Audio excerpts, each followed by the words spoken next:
Glória a Jesus. Mais uma vez a paz do Senhor, queridos. Ainda em pé, amados, abra sua Bíblia no Novo Testamento, na carta aos Hebreus. Hebreus capítulo 4, verso 14. Hebreus 4, 14. Procura aí que você vai achar. Não sei se vai ajudar muito, mas está entre Tito e Tiago. Hebreus 4. Glória a Deus. Louvei o nome do Senhor quando a irmã Adriana leu ali Apocalipse 22, que nos fala sobre o que nos aguarda no céu, um pouquinho sobre o que nos aguarda no céu, lá diante do trono de Deus. E Hebreus 4, 14 ao 16 diz assim: visto que temos um grande sumo sacerdote, Jesus, Filho de Deus, que penetrou nos céus, tenhamos firmemente a nossa confissão, porque não temos um sumo sacerdote que não possa compadecer-se das nossas fraquezas, porém um que, como nós, em tudo foi tentado, mas sem pecado. Cheguemos, pois, com confiança ao trono da graça, para que possamos alcançar misericórdia e achar graça, a fim de sermos ajudados em tempo oportuno. Amém? Os amados podem sentar em nome de Jesus. Aleluia, glória a Deus. Então, nós estamos diante do trono de Deus. Você sabia disso? Que você está diante do trono do Senhor? Aleluia. Se você ainda não percebeu, abra os seus olhos espirituais, porque a Bíblia Sagrada nos fala do momento em que Jacó ele dormiu, teve um sonho. Quando ele acordou, ele disse: meu Deus, Deus está aqui, eu não sabia. Não é verdade? Então, não fique dormindo diante do Senhor nessa noite, mas tenha certeza de que você está diante do Rei dos Reis e do Senhor dos Senhores. Você não está aqui meramente assistindo um culto, não está aqui simplesmente assistindo uma cerimônia de louvor e adoração a Deus. Você é participante, você foi chamado pelo Senhor para realmente experimentar das coisas celestiais. Aleluia, o Senhor já tem nos abençoado com toda sorte de bênçãos espirituais. Aleluia, e você que realmente já veio com essa certeza, com essa fé, com esse desejo no coração de buscar o Senhor em primeiro lugar, o seu reino e a sua justiça, você com certeza vai receber as respostas de Deus. Você com certeza vai no tempo certo alcançar bênçãos infinitas do Senhor para as suas vidas, em nome do Senhor Jesus. Quando a irmã Adriana leu Apocalipse 22, claro, está falando daquele momento eterno, definitivo, glorioso, pleno, em que nós um dia vamos alcançar, nós vamos realmente experimentar quando entrarmos definitivamente no reino de Deus, quando Jesus voltar para buscar a sua igreja. E a palavra em Apocalipse, ali revelada a João, nos fala que ali daquele trono de glória do Senhor, flui um rio de água viva. Lá tem a árvore da vida, que dá eternidade ao ser humano. Nós sabemos que lá não haverá choro, nem pranto, nem tristeza, nem guerra, nem pecado, nem maldição alguma, nem sequer noite tem lá no céu, porque a glória de Deus, a glória do Cordeiro ilumina realmente toda a eternidade. Mas, queridos, o trono de Deus, a glória de Deus, ela não é algo que é para nós usufruirmos. A presença gloriosa de Deus não é algo que nós só vamos usufruir para o futuro, para o além, para a eternidade. O texto aqui aos Hebreus é muito claro, quando ele nos desafia a nos aproximarmos, nos chegarmos ao trono da graça de Deus, ao trono da graça de Deus. Nós somos desafiados pelo escritor aos Hebreus, nós somos realmente incitados por ele a realmente nos aproximarmos, nos chegarmos ao trono da graça de Deus. Porque nós necessitamos da graça do Senhor. o salmista diz que a graça do Senhor, ela é melhor do que a vida. Ela é melhor do que a vida. Deus é um Deus de graça. O Deus de toda graça, Ele revelou a sua salvação, Ele manifestou sua salvação em Cristo Jesus, manifestando, concedendo a todos nós o seu favor merecido, que é a sua graça. Quando fala aqui, para nós acharmos graça, não é no sentido ali rotineiro de rirmos, né, de sorrirmos, ou de acharmos graça, no sentido de simplesmente nos regozijarmos, mas é alcançarmos esse favor merecido da parte do Senhor nosso Deus.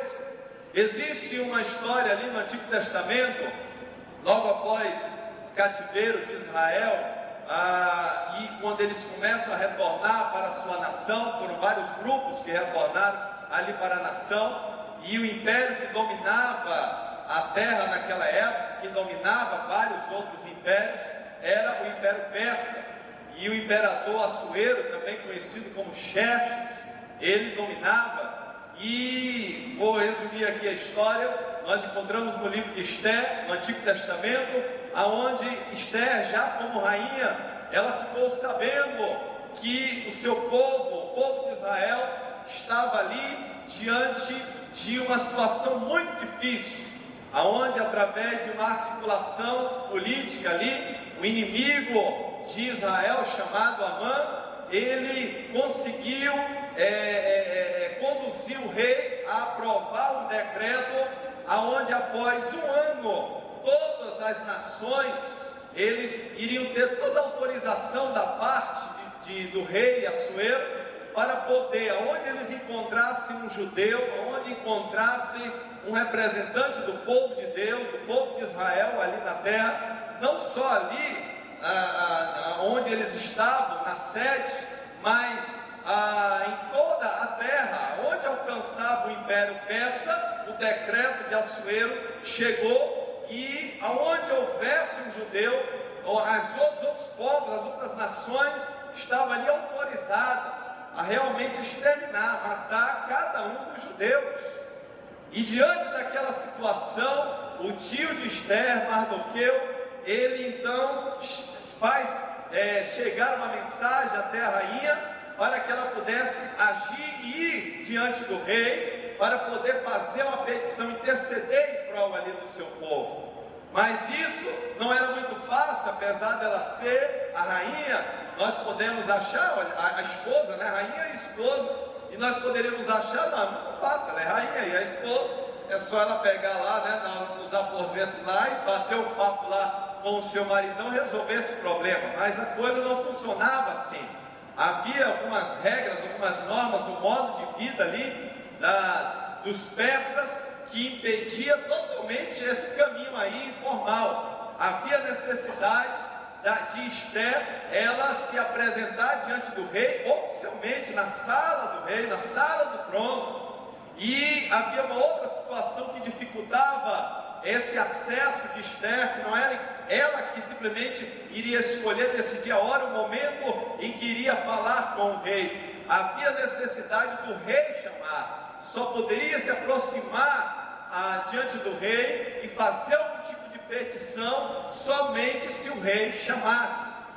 E uma vez que ele chamasse, somente se ele estendesse o seu cetro de ouro, é que era um sinal para os oficiais ali, né, de que realmente ele tanto aceitou que aquela pessoa entrasse na sua presença, ele não se sentiu ofendido, como também ele estava disposto a conceder aquela petição. Olha só essa ilustração do Antigo Testamento, que a palavra de Deus nos deixa, para nós começarmos a entender o que é que o escritor aos Hebreus está nos falando aqui a respeito desse trono da graça e da importância, da necessidade de nós nos aproximarmos dele. Pois bem, Esther então chama ali aos seus servos, faz um jejum, Mardoqueu também intercede, ora, e Esther vai buscar algumas estratégias para começar a rodear o rei e encontrar uma ocasião para ter esse acesso à presença do rei, mas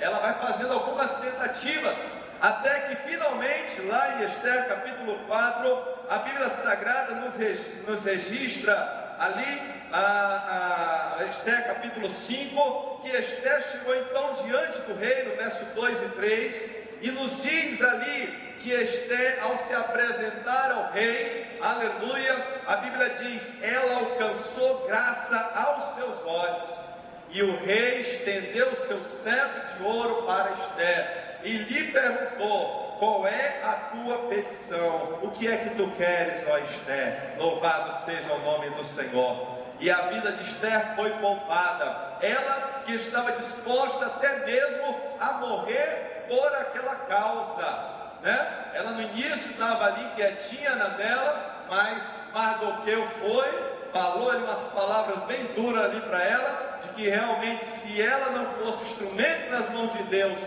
para que viesse aquele socorro ao povo de Israel, Deus encontraria um outro meio, um outro caminho. Então ela parou para pensar a respeito da posição, do motivo, da razão pela qual Deus havia colocado Esther naquele lugar como rainha, naquele império tão grande, tão importante, tão magnífico. E aí então Esther cumpre ali a sua missão, e ela, arriscando a sua própria vida, ela se achega ao rei, e ela alcança a graça diante do rei. O rei estende ali o seu cetro e vai conceder a petição de Esther. Louvado seja o nome do Senhor. Meus queridos, nós também, como servos e servas de Deus, a igreja do Senhor Jesus, ela é essa noiva de Cristo, é a esposa realmente do Cordeiro, não é verdade? Ele é o nosso rei. Então significa que da mesma forma eu e você temos as nossas necessidades, temos os nossos desafios, os nossos projetos, temos aí as adversidades do dia a dia, as diversas situações que surgem diretamente conosco, ou em relação a uma outra pessoa também. No caso de Esther, o problema não era exatamente com ela, ela estava muito bem, obrigado, ali no palácio, apesar de que a sua nacionalidade estava oculta. Talvez quando viesse a ser revelada, ela pudesse também, de repente, passar por situação difícil, mas ela foi um instrumento nas mãos de Deus para interceder pelo seu povo, por outras vidas ali. O fato é, queridos, que seja qual for a razão, seja qual for o motivo ali, que nos leve a estar diante de uma grande necessidade, que nos leve a estar diante de um grande desafio, diante de um grande inimigo, que nos leve a estar diante de uma situação muito adversa, eu e você precisamos descansar, como disse ainda há pouco o pastor Toninho, né? Descansar, realmente sabemos, confiarmos, temos a certeza que nós temos um Deus cheio de graça, cheio de amor, cheio de bondade, de benignidade, de misericórdia, aleluia, com favores transbordantes do trono dele para você e para mim, aleluia. E é certo que ele habita no alto e sublime lugar, como nos diz Isaías 57, é verdade. O Senhor está acima de tudo e de todos. O Senhor Jesus disse para a gente não jurar pelo céu, porque os céus é o trono de Deus, não é verdade? O Senhor, ele é magnífico, ele é eterno, é verdade. Mas também o trono da graça de Deus está acessível a mim e a você. Por isso a Bíblia está nos desafiando: nos cheguemos, nos aproximemos do Senhor. Porque, queridos, uma das estratégias de Satanás é que realmente o homem não perca totalmente a sua relação com Deus, seu relacionamento com Deus, não é? Paulo já disse ali em Romanos 3 que todos pecaram e separados estão da glória de Deus, né? Isaías havia dito também: os vossos pecados fazem separação entre vocês, né, e o Deus de vocês. Então Satanás, ele fica mais do que feliz, uma vez que ele já é condenado, não tem mais jeito para ele, certo? De que a relação do homem com Deus se quebre totalmente, se corte totalmente, seja totalmente aí, haja totalmente um desvínculo, seja totalmente quebrada essa relação, como o diácono Fausto falou ainda há pouco, nas ofertas, falando ali da história de Adão e Eva, que é onde começou tudo ali, essa separação, essa divisão. E quando a irmã Adriana leu ali Apocalipse 22, que nos fala uma das bênçãos ali da árvore da vida, faz referência a essa árvore da vida em Gênesis, no livro de Gênesis 3, quando a Bíblia diz que após pecar o homem e a mulher, o Senhor mandou ali com que querubins ficassem impedidos ali, guardando a árvore da vida, para que agora o homem não tivesse mais acesso, e o homem passa a morrer, o homem passa a sofrer, o homem passa a ser amaldiçoado, a terra passa a ser amaldiçoada por causa do pecado, e nós vemos a humanidade como está hoje. Tudo isso porque estão afastados, longe de Deus, totalmente inimigos de Deus. A Bíblia diz que o amor ao mundo é inimizade contra Deus. Então o mundo jaz no maligno, está totalmente afastado de Deus. E a cada dia o intento de Satanás é que eu e você nos afastemos mais e mais do Senhor. Mas quando de repente vem o desejo do ser humano de buscar a Deus, porque esse desejo há, no seu íntimo há. Claro que muitas vezes, como Satanás ele tem diversas artimanhas, ele vai enganando o ser humano. E o indivíduo, no seu desejo, no seu afã de buscar a Deus, de querer reatar essa relação com as coisas espirituais, com as coisas eternas, Satanás ele apresenta uma bandeja aí muito vasta. E tem gente que, por exemplo, está adorando a natureza e está achando que está adorando a Deus. Outros estão adorando algum objeto, estão achando que estão adorando a Deus. Outros estão adorando algum tipo de filosofia e estão ali já satisfeitos. Não, já estou em comunhão com Deus, né? Outros creem no poder dos cristais, no poder da energia cósmica. Não, já estou bem com Deus, estou em paz comigo mesmo, né? E tudo mais, e etc. Mas nós precisamos realmente conhecer o verdadeiro Deus, realmente sermos ligados ao único e verdadeiro Deus, e somente Jesus é o caminho, a verdade e a vida. Aleluia. E quando ele orou em João capítulo 17, ele diz ali na sua oração sacerdotal: ó Deus, que conheço a Ti por único e suficiente Deus, e é o Teu Filho Jesus a quem Tu enviaste. Aleluia. E nessa busca de relacionamento com Deus, queridos, nós não podemos ter um relacionamento distante. Simplesmente seguimos uma religião, simplesmente escolhemos uma religião e achamos que já vai satisfazer a necessidade da nossa alma, já vai satisfazer realmente a necessidade de salvação eterna, já vai satisfazer todas as prerrogativas para que realmente eu e você possamos ser um filho de Deus.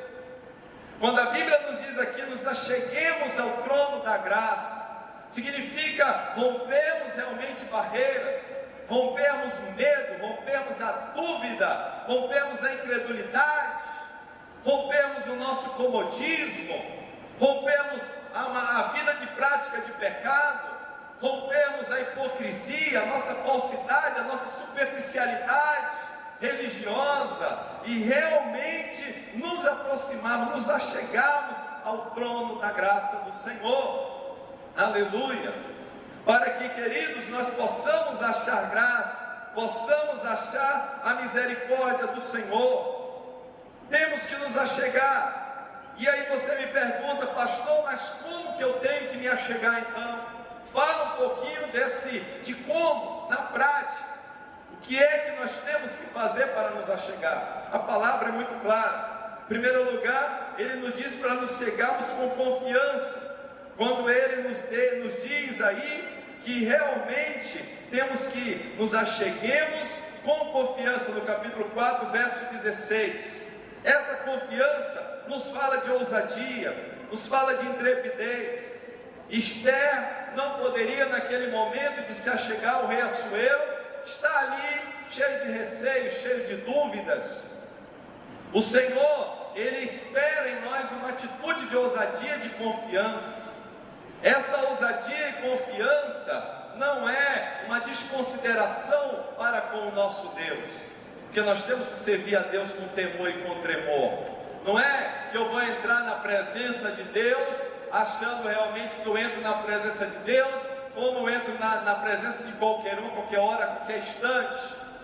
É claro que eu tenho que saber realmente diante de quem que eu estou chegando. Aleluia, saber a atitude de de reverência que é necessária para se chegar diante de Deus, mas uma atitude de temor e não de medo, porque quem tem medo vai se afastar, quem tem medo vai ficar mais longe ainda. Aleluia, mas quando eu temo a Deus, significa que eu respeito, que eu reverencio, porque eu conheço, porque você conhece. Aleluia, e quando a gente conhece, a gente já provou e a gente sabe que Deus, Ele é bom, Ele é misericordioso, Ele é gracioso, Ele é justo, Ele é fiel. Aleluia, Ele é verdadeiro. Glória ao nome do Senhor para sempre. Ele é o nosso Pai querido. Por isso que Jesus diz, quando vocês orarem, começa logo assim, ó: Pai nosso que está no céu. Aleluia, é Deus, é o Senhor, é o Criador, mas Ele é meu Pai. Olha só a relação, queridos, olha só a intimidade. Quem é apenas religioso nunca vai conseguir chamar Deus de Pai. Aleluia, quem realmente não conhece esse Deus, quem não nasceu o novo nascimento do Espírito, quem realmente ainda não se transformou numa nova criatura pela palavra do Senhor, pelo Espírito Santo de Deus, nunca vai chamar Ele de Pai, porque sempre vai dar aquela dúvida realmente, de onde eu vim, o que eu estou fazendo nessa terra aqui, que será que será da minha vida? Mas o Filho, ele tem esse livre acesso na presença do Senhor, aleluia. Por isso ele chega com confiança, por isso ele chega realmente com ousadia diante do Senhor. Por isso nós sabemos que há algumas outras atitudes ainda, queridos, de que realmente essa ousadia, essa confiança de se achegar diante de Deus, não é simplesmente confiando na minha condição. Por isso que é o trono da graça. Não é porque eu mereço entrar na presença dele, não é porque eu fiz alguma coisa que me torne digno de entrar na presença dele, mas significa que um dia ele nos amou de tal maneira que ele enviou o seu Filho Jesus, para que nós pudéssemos agora ter esse livre acesso a ele. Lá em Hebreus capítulo 10, a palavra do Senhor nos fala uma outra ilustração ali do Antigo Testamento. O povo de Israel tinha ali o seu templo, e aquele templo tinha o pátio, né? Que era ali o pátio realmente do templo, certo? O átrio, e o templo propriamente dito, que tinha o santo lugar e o santo dos santos. E aqueles 3 cômodos ali, cada um tinha um objetivo, e havia ali as categorias de pessoas que tinham acesso a cada um deles ali realmente. O último, o mais protegido de todos, que era o Santo dos Santos, somente o sumo sacerdote, né, que era o líder de maior patente ali no meio do povo de Israel, somente ele, uma vez ao ano, entrava através de um véu, de uma cortina ali de pelo menos quase 10 centímetros de espessura, e ele entrava ali porque ali estava a Arca da Aliança, que era a representação máxima da presença de Deus na antiga aliança, e o sumo sacerdote ia ali clamar a Deus pelo povo, fazer expiação ali uma vez por ano diante de Deus. Mas a Bíblia Sagrada diz que quando Cristo morreu por mim e por você ali na cruz do Calvário, aleluia, o véu do templo se rasgou de alto a baixo, porque esse acesso ele foi desvendado, esse acesso foi desimpedido, não há mais barreira, não há mais bloqueio, aleluia, do seu acesso, do nosso acesso a Deus, através de Cristo Jesus.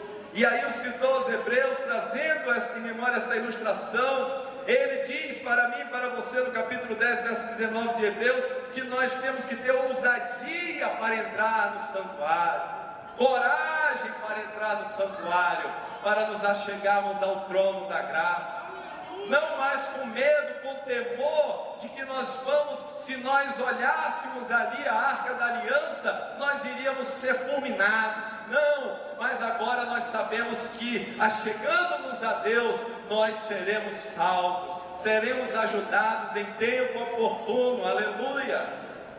Você conhece muito bem o relato ali de Isaías capítulo 6, quando Isaías vê o trono, a glória de Deus, o camarada vai derretendo. A imagem que a gente tem de Isaías é como se fosse uma vela ali diante do fogo, né? Vai se derretendo, eu vou perecendo, o indivíduo vai se encolhendo ali. Se você pudesse ilustrar, fazer uma animação, um filme ali, né? A atitude dele seria essa, de se recolhendo, se afastando, morrendo de medo, de pavor.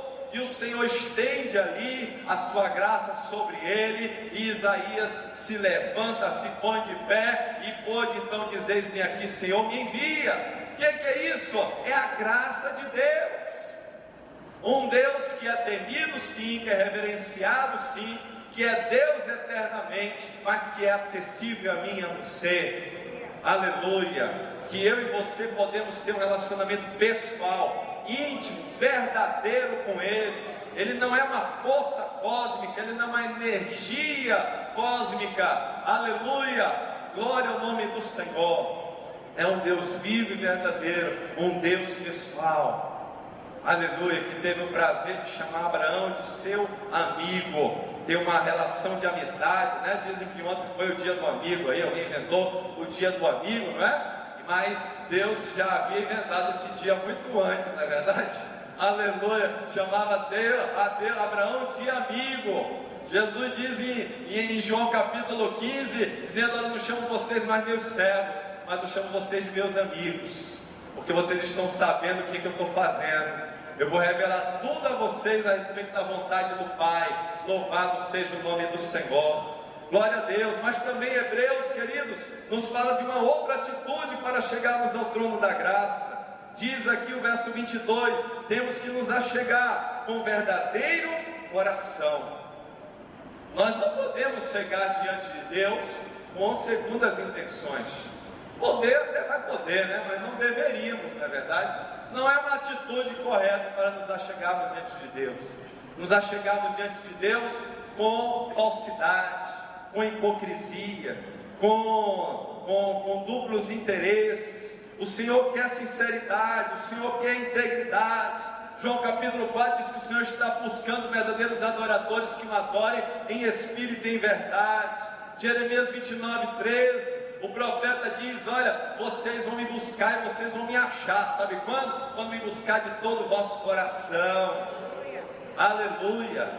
Você está disposto realmente a se achegar ao trono da graça de Deus, entregando-se totalmente, plenamente?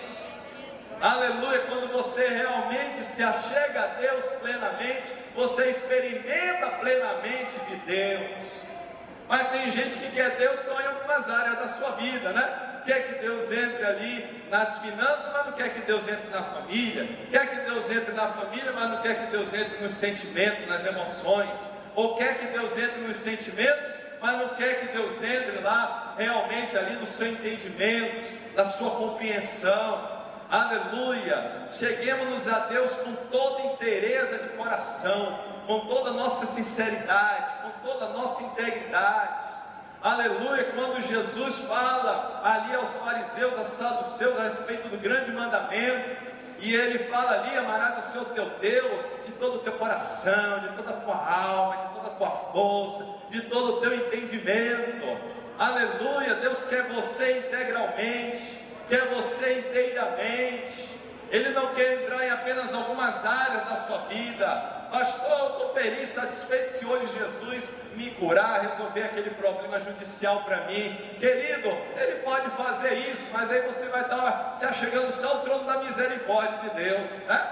O Senhor quer te revelar o trono da sua graça. Aleluia. Ele não quer só guardar, proteger você de um determinado problema, de uma determinada dificuldade. Ele quer te salvar integralmente. Ele quer aperfeiçoar essa obra que Ele já começou na sua vida, em nome do Senhor Jesus. Por isso se achega ao trono da graça com inteireza de coração. Também nos fala aqui, ainda em Hebreus 10, 22, nos revela a palavra do Senhor, que Ele espera que eu e você nos acheguemos com inteireza de fé. Inteireza de fé. Hebreus 10, 38 diz que o justo viverá pela fé. E quando você entra em Hebreus 11, nós vamos ver ali dezenas de exemplos de homens e mulheres de fé. Mas Hebreus 11, verso 6, diz ali que sem fé é impossível agradar a Deus, porque é necessário que aquele que se achega a Deus saiba que Ele existe, diz que Ele existe, e saiba que Ele é galardoador daqueles que o buscam. Por que se achegar a Deus com interesse de fé? Porque sem fé é impossível agradar a Deus. Então olha só, se você está pretendendo se achegar ao trono do Rei dos Reis e Senhor dos Senhores, e você não está chegando com fé, você nem está agradando a Ele. Será que Ele vai estender o cetro dele de ouro? Vai ficar difícil, não é verdade? Como é que Ele vai te abençoar? Como é que Ele vai atender a sua petição? Como é que Ele vai realmente ali transbordar a sua graça sobre você, se você está se achegando a Ele, mas sem a interesse de fé, sem a certeza realmente? Há uma necessidade de agradarmos ao Senhor. Mais uma vez repito, se você não viver uma vida de fé, você não agrada a Deus. Se você não agrada a Deus, se eu não agrado a Deus, eu vou estar só contando com a misericórdia do Senhor. E a misericórdia do Senhor significa que Ele vai estar aplacando a sua ira sobre mim e você. Misericórdia é que Deus, Ele não dá a nós o que nós merecemos, né? Misericórdia significa que Deus não exerce a sua ira, o seu julgamento, os seus juízos, que nós merecemos, mas aí a misericórdia dele faz um escudo, Ele aplaca ali a sua ira. Mas a graça de Deus é o contrário, ou seja, Ele nos concede o que nós não merecemos. Tudo aquilo que eu e você não somos dignos, não merecemos, tudo aquilo que a sua e a minha capacidade pessoal não pode alcançar, Ele nos concede através da sua graça em Cristo Jesus. Você prefere experimentar diariamente o favor de Deus, experimentar diariamente todas as coisas que nos conduz à vida e à piedade, que é a sua graça, ou que está chegando ao trono da graça de Deus? Ou você prefere viver uma vida aqui, sempre dependendo da misericórdia de Deus estar realmente ali, tendo compaixão de você, para te socorrer em determinadas situações e circunstâncias? A decisão é sua. O que você prefere? Intimidade? Conhecer realmente ao Senhor, experimentar cada dia dessa fonte de água viva, né? Como ele falou ali, João capítulo 7, quem crer em mim, como diz as Escrituras, do seu interior fluirão rios de água viva. Ele falando isso a respeito do Espírito Santo. Aleluia. Queridos, como é maravilhoso nos achegarmos ao trono da graça, porque quando nos achegamos ao trono da graça, nós vamos alcançar graça e misericórdia, e vamos ser socorridos em tempo oportuno, no tempo certo, na hora certa, nem antes nem depois, Ele chega na hora certa. Aleluia. A palavra também nos diz aqui em Hebreus 10, 22, que temos que nos achegar a Deus com o coração puro. Se por um lado o nosso coração tem que ser sincero, íntegro, realmente inteiro em se achegar a Deus, ele precisa também ser puro, porque nessa caminhada, queridos, nós até conhecemos e encontramos muitas pessoas que sabem que Deus existe, são pessoas quebrantadas, contritas, são pessoas que você chega para falar de Jesus para elas, para orar por elas, elas visitam, vêm na igreja, se congregam muitas vezes conosco. São pessoas muito gente boa, bacanas, pessoas crédulas, não são ímpios, né, na prática iníqua, realmente contínua ali, explícita do pecado. No entanto, não assumem um compromisso realmente de andar na presença de Deus, de obedecer a Deus, de viver uma vida de santidade, de viver realmente uma vida que agrade realmente ao Senhor. Por isso que Hebreus fala também sobre o coração puro, não somente o coração sincero, o coração verdadeiro, mas também do coração puro. Davi pediu o coração puro quando ele pecou o pecado do adultério, e ele confessa ali o adultério, o assassinato, né, e mentira, e tanta coisa que envolveu aquilo ali. O pecado foi levando a outro na vida de Davi, do rei Davi. E Salmo 51, ele começa confessando sua iniquidade, seu pecado diante de Deus.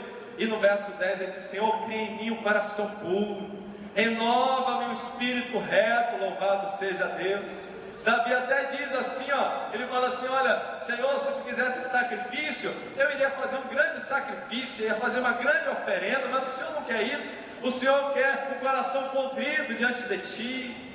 Aleluia. Então há uma necessidade de que aquele que se achega a Deus é igual como está ainda em Hebreus 10, 22, que fala também do corpo lavado. Está falando tudo de santificação, de purificação, de uma atitude santa diante de Deus. E ele nos diz ali, porque dessa forma é importante nos achegarmos a Deus. É necessário. Isaías temeu e tremeu diante do Senhor, porque ele habitava no meio de um povo de lábios impuros, e ele estava ali perecendo, ele era também de lábios impuros. Ele reconhece a situação pecaminosa da sua nação, mas ele reconhece a situação pecaminosa dele. Olha que era o profeta Isaías.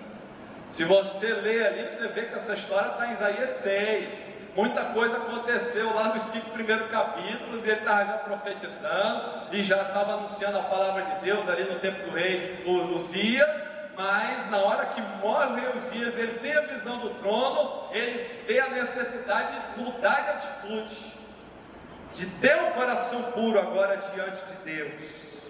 Aleluia. Como é que você está se aproximando diante do trono da graça? Como é que você está aproximando-se diante de Deus? Você sente a necessidade de se aproximar diante de Deus? Amém, glória a Deus. Você veio hoje aqui, aleluia, desejoso de se achegar ao trono da graça, a graça de Deus que nos basta, que nos é necessária, que é melhor do que a vida. Esse favor é imensurável de Deus, imerecido de Deus, amém. Mas é necessário fazer isso com coragem, é necessário fazer isso com fé, é necessário fazer isso com um coração inteiro, verdadeiro, completo diante de Deus. É necessário fazer isso com um coração puro diante do Senhor. Se eu atentar para a minha iniquidade, o Senhor não vai ouvir a minha oração, já disse também o salmista. Então, quando você faz isso, você alcança misericórdia para não ser condenado, você acha graça para ser salvo, e no tempo certo, no tempo oportuno de Deus, virá o socorro, virá a ajuda. Aleluia, virá a ajuda. Pode até não ser exatamente como você imaginava. Se você ler a história de Esther, você vai ver que na verdade o que Esther queria era que o rei decretasse, anulasse lá aquele decreto, e ele desse uma nova ordem, dizendo que na data tal ninguém iria tocar no judeu, mas isso não poderia acontecer, por causa do costume, da legislação lá dos persas, e ele não poderia revogar um decreto. Então não foi bem a resposta como Esther esperava, mas ele então deu um outro decreto, para que o povo de Israel naquele dia pudesse se preparar e se armar, e quem quisesse poderia ficar do lado dos judeus, e foi o que aconteceu. Ficaram mais pessoas do lado dos judeus e ajudaram contra os inimigos do que os próprios inimigos, aleluia. E o povo de Israel pôde prevalecer naquele grande dia, louvado seja o nome do Senhor. Então muitas vezes, quando a gente se achega ao trono da graça, a resposta pode até não vir como nós queríamos, mas uma coisa é certa: a graça do Senhor te basta, amém? Aleluia, a resposta dele vai ser revigorante, vai ser fortalecedora, vai ser animadora, aleluia, como foi para Paulo: a minha graça te basta.